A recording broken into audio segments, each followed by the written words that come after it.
Je voudrais bien vous dire avec beaucoup de gaieté de cœur, merci d'être là, merci d'accepter de répondre à notre invitation, merci de votre engagement, merci de votre souci de liberté, merci de votre détermination. Nous allons nous entretenir sur un thème qui vous a été déjà annoncé par mes prédécesseurs: démocratie, état de droit et parti politique. Clé pour comprendre la trahison de la rupture. Vous avez un plan, je ne sais pas si c'est déjà distribué, qui va nous servir de décrypter ce thème. Je vais donc commencer par le premier point intitulé « Démocratie, État de droit et parti politique, généralité ». Au premier sous-point, nous avons la démocratie. Qu'est-ce qu'on peut en dire? La démocratie peut être présentée, comme le dit Robert Dailly, comme l'ensemble des régimes politiques qui incarnent à travers l'histoire le même idéal politique de la participation éclairée du plus grand nombre, figuré par le démos, c'est-à-dire l'ensemble des citoyens aux affaires de la cité. La tension entre un idéal postulé, l'idéal d'égalité de tous les citoyens, et une réalité souvent différente de cet idéal est, selon Giovanni Sartori, la marque distinctive de la démocratie qui ne repose pas seulement sur la loi du plus grand nombre, mais, comme le souligne la philosophe Hannah Arendt, sur le respect de la pluralité humaine.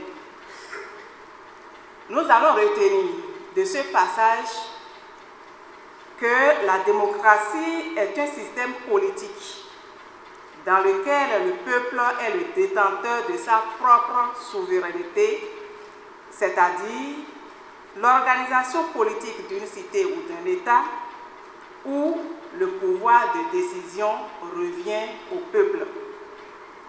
Mais il se pose une question. Comment le peuple peut exercer sa propre souveraineté? On peut dire qu'il y a l'exercice de la souveraineté par voie directe ou indirecte, c'est-à-dire que la démocratie directe désigne la forme de démocratie où le peuple exerce directement le pouvoir.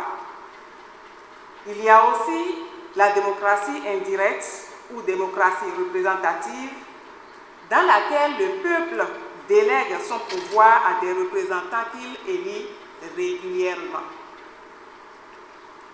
Dans une démocratie donc, chaque individu doit être persuadé de son appartenance à la société politique, à un État, et jouir pleinement de sa liberté politique. Pour cela, il y a un certain nombre de préalables tels que la séparation des pouvoirs législatifs, exécutifs et judiciaires, la souveraineté du peuple, l'élection régulière des représentants du peuple, l'existence et la coexistence de plusieurs partis politiques, et enfin l'égalité des droits et le respect des libertés. qu'est-ce qu'on peut dire sur l'état de droit? D'une façon générale, ces préalables susmentionnés constituent les présupposés de l'état de droit définis selon Hans Kelsen comme un état dans lequel les normes juridiques sont hiérarchisées de telle sorte que sa puissance s'en trouve limitée. Dans un modèle, chaque règle tire sa validité de sa conformité aux règles supérieures. Un tel système suppose par ailleurs l'égalité des sujets de droit devant les normes juridiques et l'existence de juridictions indépendantes. À ces préalables s'associe aussi le droit à l'information, à la transparence, explicitement énuméré dans les premiers paragraphes à l'article 2 de la Déclaration de l'homme de la Déclaration des droits de l'homme et du citoyen. Conséquemment, une gouvernance politique reste une démocratie de façade lorsque cette dernière ne prend pas en considération les réelles préoccupations des citoyens identifiables à travers des regroupements politiques et civils. Quand on consulte un auteur comme Gaston Boutoul, dans son ouvrage Sociologie de la politique, on peut lire ceci. Les libertés politiques concernent d'abord les relations humaines. Elles comportent le droit non seulement d'avoir une opinion, mais d'extérioriser cette opinion en l'exprimant et en la communiquant à autrui par tous les moyens en son pouvoir. Donc, c'est l'une des raisons pour lesquelles la liberté est le soubassement du droit politique, sans lequel aucune action politique n'est possible, parce qu'en effet, le vivre ensemble est un acte hautement volontaire et libre qui témoigne de la dimension raisonnable de l'humain. Dans la cité athénienne démocratique, par exemple, l'égalité politique se traduit dans l'organisation de la cité par deux institutions typiquement démocratiques. D'une part, le tirage au sort des magistrats, où chacun est également digne d'exercer les charges politiques. Le tirage au sort est l'institution égalitaire et donc démocratique par excellence, contrairement à l'élection qui, elle, repose toujours, comme le dit Bernard Manet et aussi Aristote, sur un principe de distinction implicite. D'autre part, la rotation des charges publiques qui voudrait que chacun étant également digne de pouvoir est également digne d'être gouverné. On retient à cette étape qu'on ne peut pas dissocier l'état de droit de la démocratie et la démocratie de l'état de droit dont les piliers sont l'existence et le respect de la hiérarchie des normes puis l'indépendance de la justice. En effet, le principe de l'état de droit suppose l'existence de juridictions indépendantes, compétentes pour trancher les conflits entre les différentes personnes juridiques en appliquant à la fois le principe de l'égalité qui s'oppose à tout traitement différencié des personnes juridiques. Un tel modèle implique l'exercice d'une séparation des pouvoirs et d'une justice indépendante, confère Montesquieu. En effet, la justice faisant partie de l'État, seule son indépendance à l'égard des pouvoirs législatifs et exécutifs est en mesure de garantir son impartialité dans l'application des normes de droit. Par ailleurs, les juridictions doivent être en mesure de confronter les difficultés et les différentes normes afin de juger de leur légalité ou non, y compris s'il s'agit de règles ayant un rang élevé dans la hiérarchie. Une loi ou une convention internationale contraire à la Constitution doit à cet effet être écartée par le juge et considérée comme non valide. Nous devons retenir donc que l'état de droit est la principale caractéristique de la démocratie. À présent, nous pouvons interroger la science politique pour savoir ce que c'est qu'un parti politique. L'imposition du pluralisme humain, des droits de l'homme et de l'effectivité des libertés en politique a favorisé l'émergence des partis politiques comme acteurs existentiels dans un régime démocratique. Donc, sans parti politique, il n'y a pas de démocratie. Un parti politique est donc une association organisée qui rassemble des citoyens unis par une philosophie et une idéologie commune, qui inspire son action avec comme objectif la conquête et l'exercice du pouvoir. Les partis politiques légitiment et stabilisent le régime démocratique en le faisant fonctionner. Animateurs du débat politique, ils contribuent aussi à structurer l'opinion publique selon leur positionnement par rapport au pouvoir en exercice.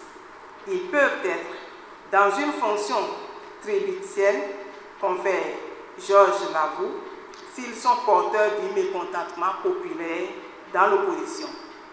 De plus, avec la tendance à la professionnalisation de la vie politique, les partis politiques ont acquis un rôle de sélection des responsables appelés à gouverner.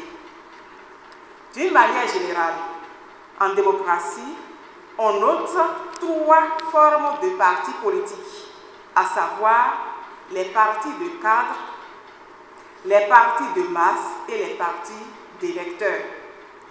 Il ne faudra toutefois pas confondre ces formes avec la typologie des partis politiques qui est fonction de leur profession de foi, qui fait appel à leur doctrine idéologique et philosophique. Au total, la démocratie, l'état de droit et le pluralisme politique, entendez multipartisme, sont indissociables et leur interdépendance constitue le fondement, pour ne pas dire l'essence du régime démocratique. Nous allons vers l'essentiel maintenant. Tout ce que nous venons de dire est purement académique. Nous allons vers les clés pour comprendre la trahison de la rupture. Au premier point de cette section, nous allons aborder la question de la fragilité de la démocratie. Pour dire que la faiblesse de la démocratie est liée à la tension entre la démocratie comme idéal et la démocratie comme expérience pratique à cause des notions encore insaisissables comme ceux du peuple, de la souveraineté et de la représentation. Elle tient également, je parle de la faiblesse, elle tient également aux insuffisances des modes opératoires qui sont l'élection, le référendum classique et les référendums d'initiative partagée ou populaire, de même que les référendums d'initiative citoyenne. Il y a dans le fonctionnement de la démocratie ce que nous pouvons appeler le mercantilisme électoral, par les failles que constitue la corruption électorale et, parlant justement de cela, les achats de conscience entretenus dans l'ombre des relations incestueuses entre élite patronale et élite politique en disent long. confère l'auteur Colin Crouch, qui a bien explicité ce phénomène dans son ouvrage intitulé « La post-démocratie ». Aujourd'hui, le constat est encore là. Lorsqu'on parle d'élection, en effet, on parle d'un produit qu'on peut vendre et qui se vend d'ailleurs. Le rôle de l'argent dans les propagandes électorales en est une preuve. Et cela influence gravement le système démocratique. L'accusation d'ingouvernabilité dont parle Norbert Babio tiraille toujours les démocraties. Celle-ci repose sur 3 arguments.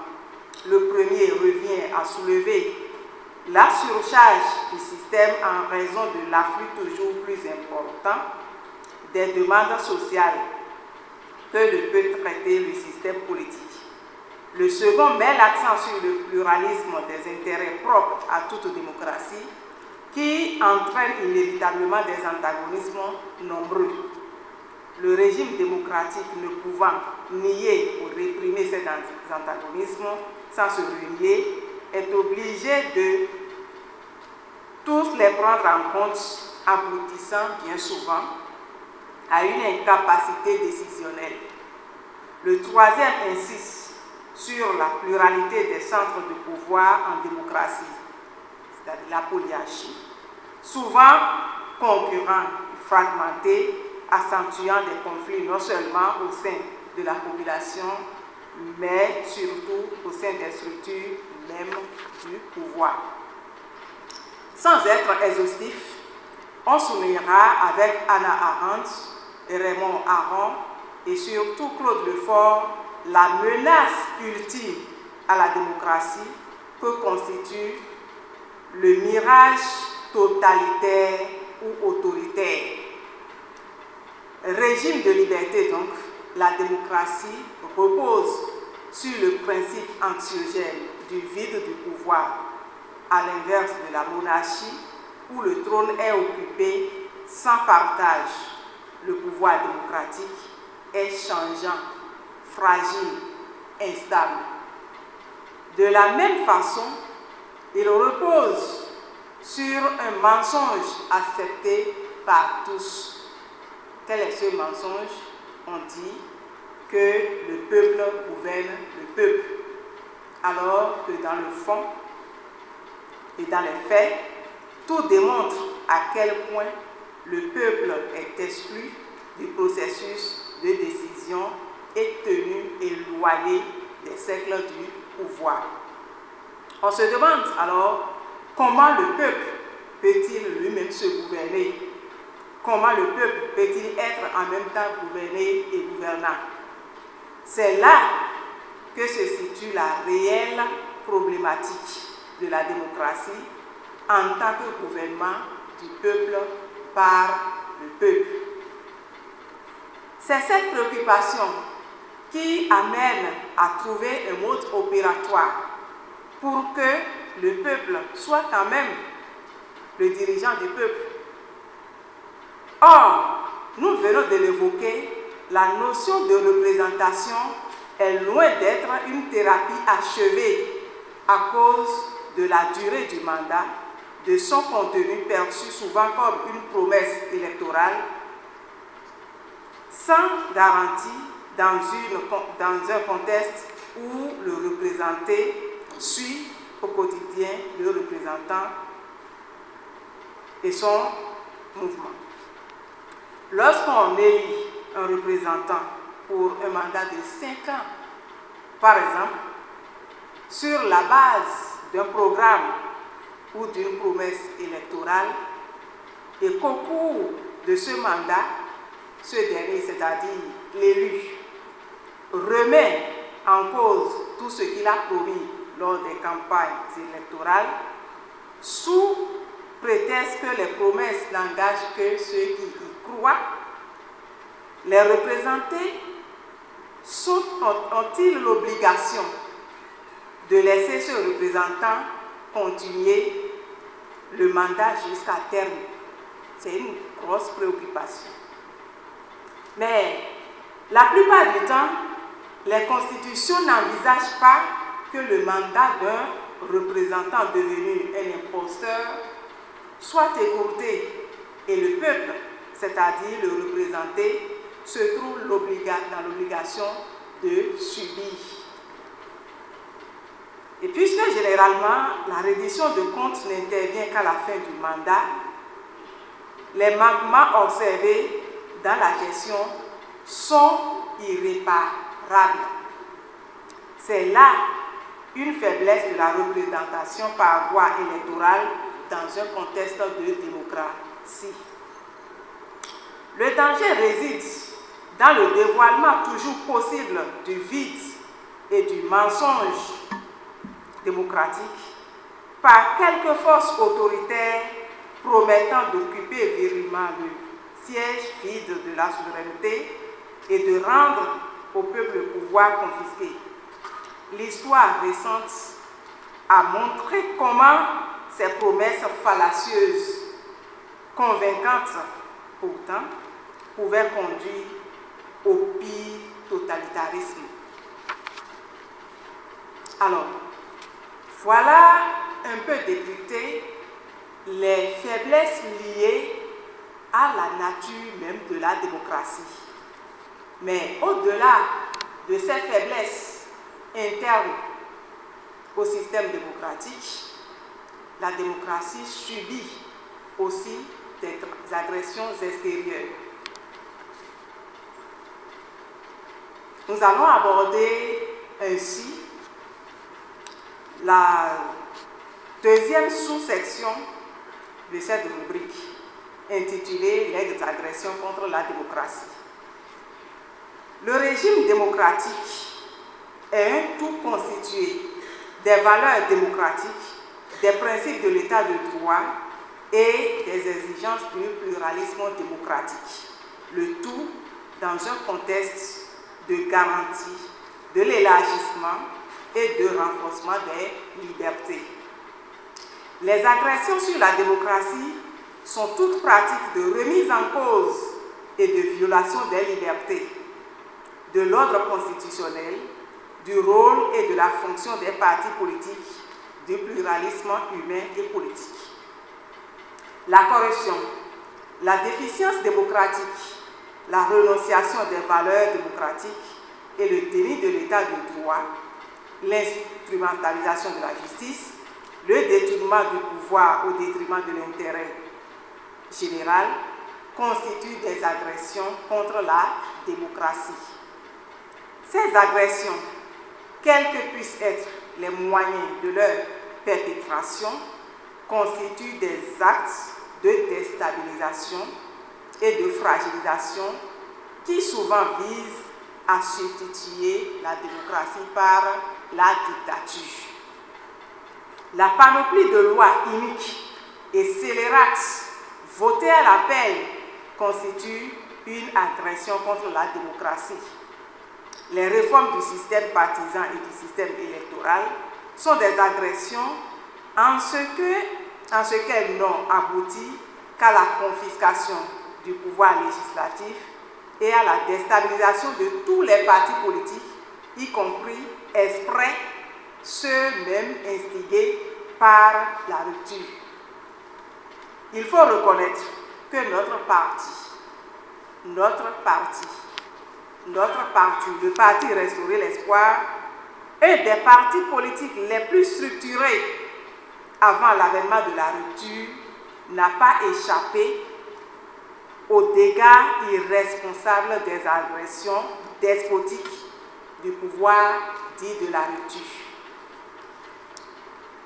Je vais aborder le troisième sous-point de cette rubrique pour parler de quelques cas concrets.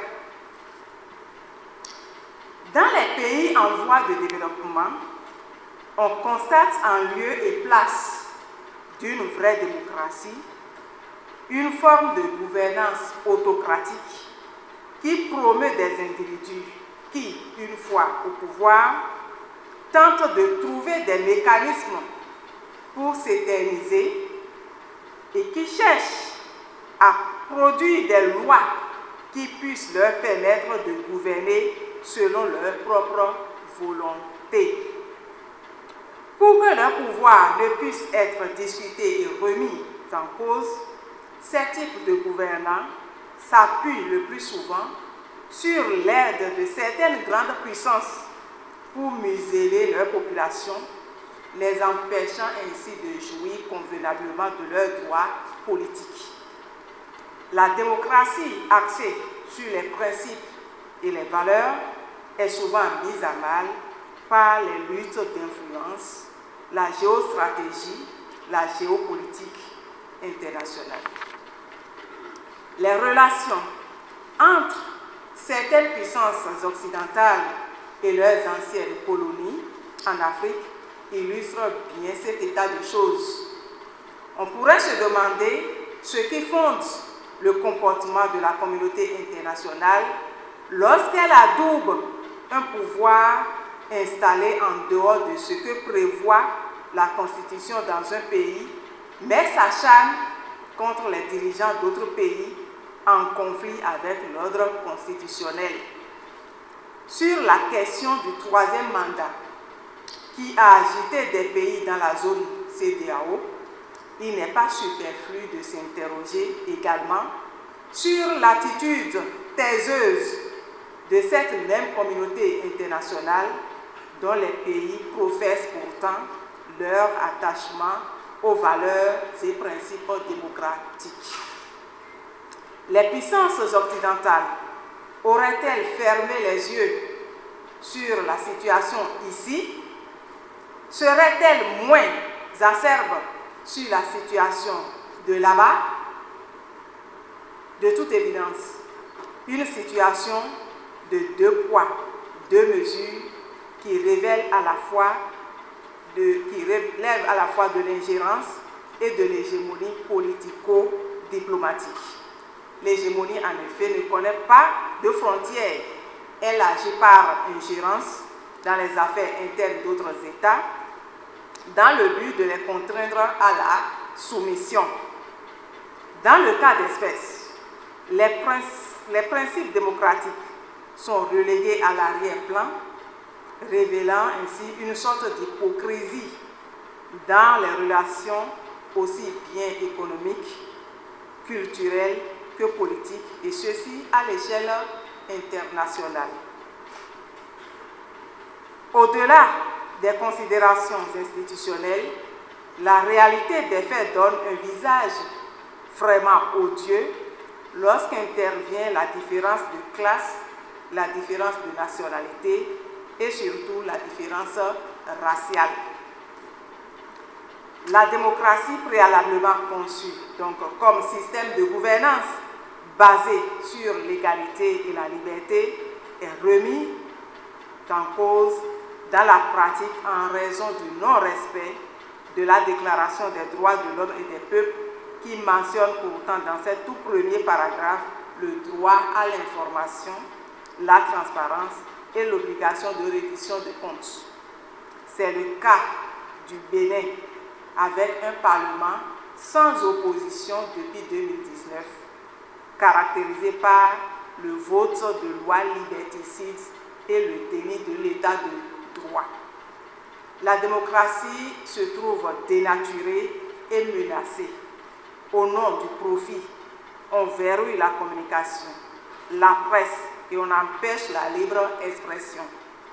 Comme telle, la démocratie semble être du leurre. On dirait qu'elle n'existe pas ou qu'elle prend la couleur des forces dominantes et la température des enjeux économiques, géostratégiques, diplomatiques et militaires. Après tout ça, nous allons voir à quel niveau se situe la trahison de la rupture, la trahison du peuple par la rupture. Le premier point de cette rubrique est intitulé « La préméditation » parce que, vous savez, avant de passer à l'acte, on réfléchit, on conçoit avant de mettre en exécution. Il en est ainsi pour toute action humaine. Donc, parlant de la préméditation, nous allons dire que nous allons vous livrer certains propos que je cite et qui est du président de la République. Je cite: vous savez très bien que dans les petits pays comme le nôtre, ce qui permet à un président en exercice d'être réélu, c'est sa capacité à soumettre tout le monde.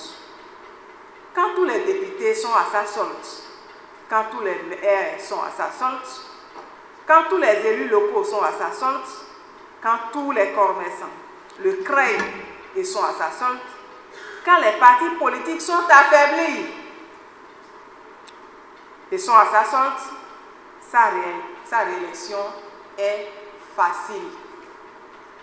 Ne soyez pas sourds à ce que je dis, dit-il, et je continue. Ce qui permet à un président d'être réélu avec assurance, ce qui assure la réélection d'un président, ce n'est pas son mandat, ce n'est pas ses performances, ce n'est pas son résultat, c'est la manière dont il tient les grands électeurs, c'est la manière dont il tient tout le monde, c'est la manière dont personne n'est capable de lui tenir tête, d'être compétiteur contre lui. Quand vous n'avez pas de compétiteur, vous aurez beau être mauvais, vous serez réélu. D'ici, M. Patrice Talon. Les seconds propos. Le second révèle le 25 février 2019, une date inoubliable. Le 25 février 2019, aux environs de 20 heures, il déclarait en substance devant les responsables de l'opposition et en guise d'injonction ce qui suit, je le cite: si j'étais à votre place et si je voulais aller aux élections législatives, je le ferai. Il vous suffira de tenir cette nuit même le congrès de vos partis et de vous conformer aux dispositions du certificat de conformité. Il sonnait 20 heures, un 25 février 2019, et la clôture pour le dépôt des dossiers était pour le 26.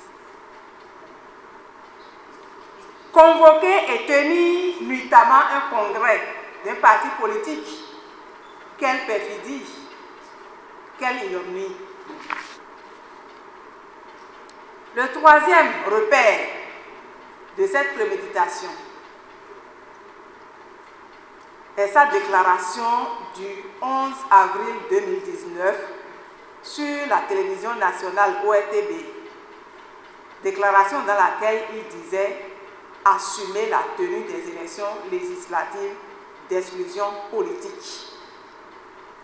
Tout le reste était de la mise en scène, de mise à sac de la démocratie, dans la stricte application du dessein crapuleux de ce qu'on a appelé rupture, déni de l'état de droit. Suite à cela, nous avons eu réellement, dans la mise en exécution, ce que nous avons appelé ici le complot et la crise. La préméditation renseigne que nous sommes en phase de l'exécution d'un projet de coup de force contre la démocratie, l'état de droit et le pluralisme politique au Bénin. Un coup de force complexe visant l'ordre constitutionnel et républicain en vigueur. En un premier temps, les assauts de l'inflation législative ont été contenus. Les manœuvres les manœuvres de révision de la Constitution ont lamentablement échoué. donc mise en échec 2 fois de suite. C'est le lieu de saluer la cohésion et les sacrifices des rares parlementaires de l'opposition d'alors qui ont su faire le barrage nécessaire pour empêcher cette révision.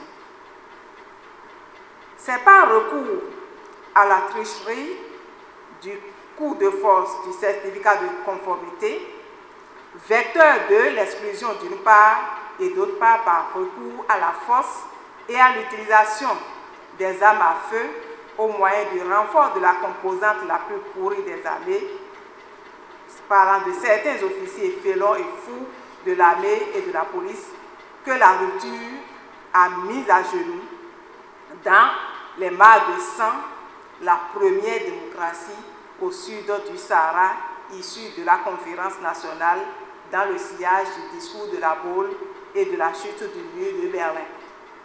Un coup de force contre l'ordre constitutionnel en vigueur et une trahison. En réalité, une autre trahison à laquelle d'ailleurs la Constitution de 1990 a prévu la sanction. La crise et l'impasse politique consécutive à ce complot du pouvoir dit de la rupture dégénèrent chaque jour davantage avec le déchirement aggravé de la nation. Le Bénin n'est plus un modèle démocratique, mais plutôt une dictature monochrome qui ternit l'image d'un pays, du Bénin, jadis pionnier de la démocratie en Afrique. Le troisième sous-point de cette rubrique sera abordé avec le titre « L'aveu de l'imposture ». L'expression démocratique pour M. Patrice Talon friserait de l'anarchie et la dénonciation du recul démocratique est loin d'être une gêne pour lui. Les récentes déclarations de M. Patrice Talon devant l'élite patronale française constituent sans mot couvert un aveu qui clôt le débat sur si oui ou non le pouvoir dit de la rupture est réducteur des libertés, conspirateur contre la démocratie, pourfendeur de l'état de droit et déstabilisateur des partis politiques. Quel mérite et comment peut-on qualifier et classifier un homme politique si la démocratie, l'état de droit et le pluralisme politique constituent pour lui un luxe, une anarchie, en un mot, des entraves au développement? Ce sont des questions que chacun devrait se poser. Pour clore partiellement cette communication, je dirais que le but de toute association politique est la conservation des droits naturels et imprescriptibles de l'homme. Ces droits sont la liberté, la propriété, la sûreté et la résistance à l'oppression. La résistance à l'oppression qui est un droit universel. Et c'est ce qui explique notre engagement, votre engagement. C'est pourquoi nous sommes là. Je vous remercie de votre aimable attention.